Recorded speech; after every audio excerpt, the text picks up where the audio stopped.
昨天是520，我们赖总统有了一个非常精彩的演讲，最大的亮点就是给了全国老百姓每人一个人5000块钱，啊，那5000块是什么钱我也搞不清楚了哈，5000块我认为可能是封口费，为什么封口费呢？在昨天整个演讲的过程当中，一直讲到台湾本身的主体性啊，讲到中华民国啦，然后讲到什么互不隶属啦等等，讲半天，结果里面呢，就是有一个重要的人他没有提到，什么重要的人没有提到？就是川普，你看到没有？昨天他不谈川普，结果今天大清早川普就谈他，现在是你赖清德昨天应该要告诉我们大家。川普要把台湾当作筹码，要拿去跟中共谈判，要把我们出卖掉，台湾有可能被出卖嘛，对不对？结果呢，他在谈的一副就是一切这个马照跑，舞照跳，一切如常，风平浪静，台湾过的这个平安快乐的生活，然后一个人可以这个0到18岁可以拿5000块。搞了半天，你到底2年干了什么事情，我们都不知道。结果台湾陷入危机状况，川普要把台湾卖了，你一个字都不讲。我们有这个谎话有2种啊，一种谎话就是说我讲话骗你，我应该讲东，我讲西来骗你。另外一种是这样子的，我看到有东，我故意不讲，只讲西，啊。他不用编故事，他的谎言是说，明明台湾被川普要卖掉，他是若无其事啊，这个云淡风轻，没这回事。结果云淡风轻一个晚上，才1个晚上而已啊，川普居然跑去跟记者讲说，他有可能，记者问川普啦，要不要打电话给赖清德？结果突然间，川普说。结果川普说他要跟很多人讨论事情，很多人打电话，那其中包括赖清德总统。赖清德总统昨天一个字都不讲川普啊，那怎么会突然间川普讲呢？川普要讲赖清德呢？因为川普要把赖清德卖掉嘛，要把台湾卖掉嘛，所以我们总统昨天欺骗我们台湾社会，欺骗我们台湾同胞，然后结果。这个最坏的川普今天就找他上门了，这只是这太好笑了。所以人不要做坏事，你知道吧？做总统要讲老实话。台湾有困难嘛，装进自强，处变不惊嘛。你要告诉我们真相，我们大家奋发图强，自己来靠自己。求人不如求己，台湾要争一口气，台湾变成世界上最勇敢的国家来面对中共未来的挑战嘛，这是我们的挑战啊！我今年我们大家都有小孩啊，我小孩又有几十岁，我们还有孙子啊，还有2、3岁，未来一代传一代啊！你今天不告诉我们台湾的危机，未来我们的下一代有2岁、3岁的小孩就要碰到危机，就这么简单的事情。结果你一篇520演讲，你就讲个5000块要给台湾人。这简直简直是侮辱我们的尊严，跟低估，就是完全 underestimate 低估我们的智慧啦。结果马上你看到没有？现世报不是不报，时候未到。立刻我早上一睡醒啊，川普来了，川普要打电话给赖清德，变成一个笑话嘛。赖清德总统不愿意告诉老百姓，我吴子嘉分析给大家听，我们处在一个非常危险的处境。不能被赖清德的5000块钱就解决掉了。好，5月20号的巧合跟必然，川普丁跟这个习近平正在签联合公报，然后摆出一副这种中俄无上限关系的画面，全球你看我老大嘛，对不对？他同一天的时候呢，川普看着就不爽啊，你答应我的，你要给我东西啊，结果你什么都不给啊，川普干什么？川普更狠啊，就故意。准备打电话给台湾总统赖清德啊，而且直接讨论对台军售啊，老川真厉害啊！就你在这边讲来，你们2个人你侬我侬啊，习近平跟普丁你侬我侬，川普干什么？川普就直接跟媒体放风声，我要打电话给赖清德了，哇，昏倒了。这一下习近平这个饭都吃不下去了，搞得怪招跑出来了。所以这个时间点啊，不是巧合啊，这个就是一个战略的讯息。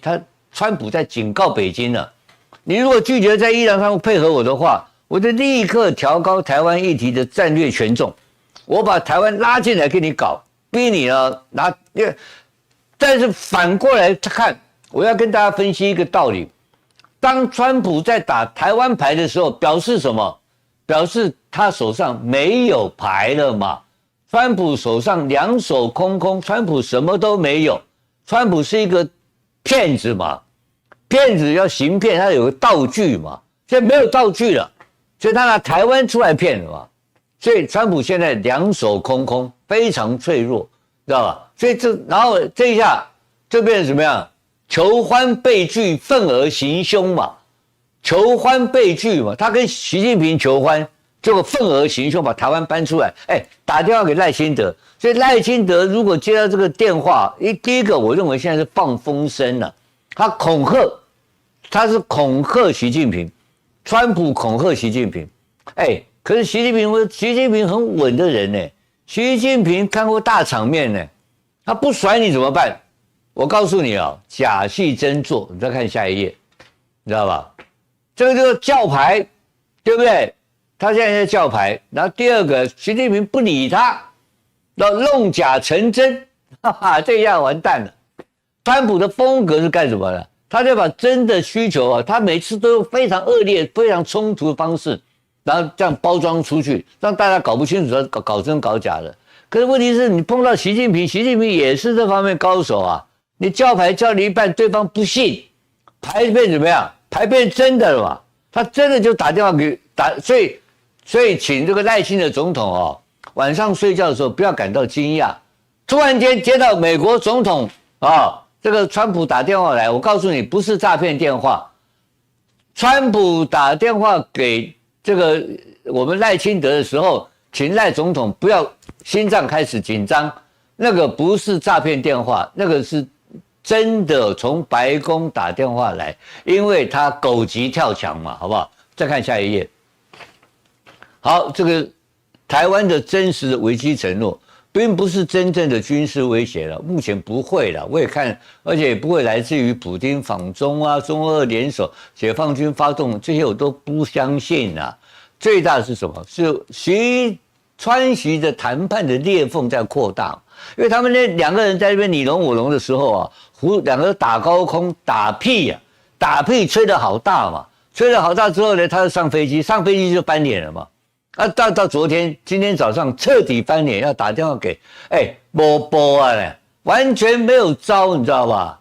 这个骗子啊的最后一招，居然是要打电话给我们的赖清德啊，这是太大的笑话。他把赖清德变成本来不是个咖的，突然间变成大咖，那就奇怪了。那你看看这个一下子，我们这个国家突然间我们的总统变大伟了，你看这个台湾可热闹了嘛，对不对？前一段时间是习近平去召见我们的中国国民党党主席郑丽文，郑丽文一回来变大伟了。现在一个好消息，现在我们川普也打电话给我们的赖清德，赖清德也大伟了。那赖清德今天一件非常火大，在什么很怄的一件事情，昨天这个5000块免开了，川普会打电话来，你开个5000为什么？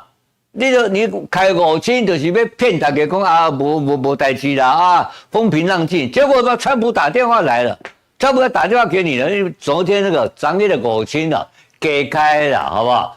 多花5000块，你知道吧？但我要提醒大家一句话大国互相施压的工具没有发言权，只有承担后果。我们连发言权都没有，只有承担后果。我们台湾怎么办？何去何从？就乌克兰是一个很好的教训了，非对称作战的数学了。这俄罗斯每个月死吗？3万到4万人，乌克兰取得近领土收益，建立10公里到15公里的无人机的绝对的杀伤地带。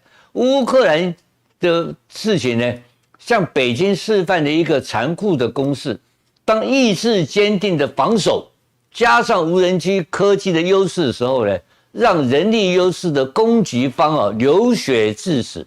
所以这个事情，习近平正在研究。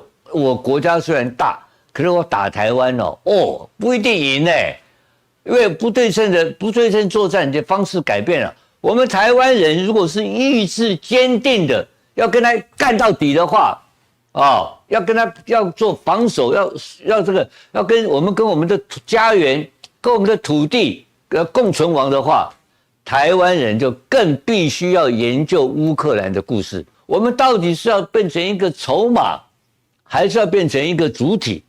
很简单嘛，当我们成为主体的时候，就是用乌克兰的方程式，用不可逾越的非对称作战的能力跟防守的意志力，要重新定义战场，要跳脱大国的谈判参数。当我们有这个力量的时候，你川普打电话给这个赖清德的时候，我吴子嘉鸟都不鸟你，世界强权正在被各自的战场拖出的时候，大家开始彼此互相交换压力。所以大国把我们视为工具的时候，我们是不是还能够维持自己作为主体的能力呢？我跟你讲，乌克兰给我们一个回答，乌克兰用战场上回答了，台湾也必须要给出答案，就是我们的力量来证明我们的存在。